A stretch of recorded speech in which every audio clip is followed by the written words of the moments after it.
সাতক্ষীরা 1 আসন থেকে বিএনপি মনোনীত প্রার্থী ডাকসুর সাবেক বিজ্ঞান সম্পাদক, সাতক্ষীরা জেলা বিএনপির সাবেক সভাপতি, ছাত্র নেতা হাবিবুল ইসলাম হাবিব এখন বক্তব্য রাখবেন।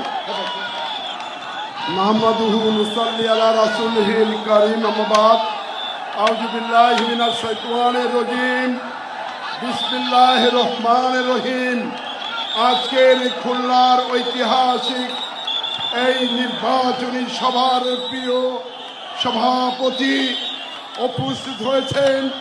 আজকের অনুষ্ঠানের প্রধান অতিথি বিএনপির রাজনৈতিক মঞ্চের শান্তির দর্পণ নিয়ে আবির্ভূত হয়ে সব্যসাচী রাজনীতির মহাপুরুষ দেশ নায়ক তারেক রহমানকে আমরা করতালি দিয়ে অভিনন্দন জানাচ্ছি।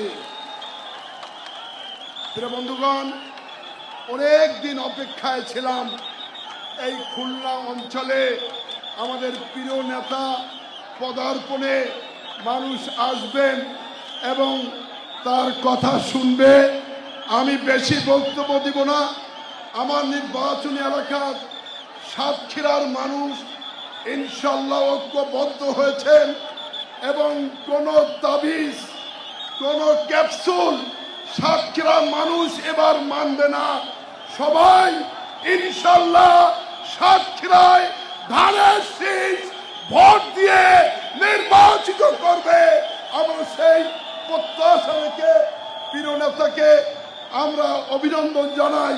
সাতক্ষীরার অসংখ্য দাবি আছে, সেই দাবির মধ্যে আমার নির্বাচনী এলাকায় তালাতে পাটকেলঘাটায় ম্যাডাম খালেদা জিয়া একটি থানা করেছিলেন। সেই থানাটি আমরা চাই উপজেলায় রূপান্তরিত করবেন। সুযোগ্য নেতা আগামী দিনের রাষ্ট্রনায়ক তারেক রহমান, আমরা সেই দাবি জানিয়ে এবং বাইপাস কলারওয়ায় সাতক্ষীরা একটি বিশ্ববিদ্যালয় এবং ট্রেন লাইন এবং সেই এলাকার এবং জলবদ্ধতার জন্য আমাদের শহীদ রাষ্ট্রপতি জিয়াউর রহমানের সেই খাল খনন আমরা প্রতিশ্রুতি দিয়েছি।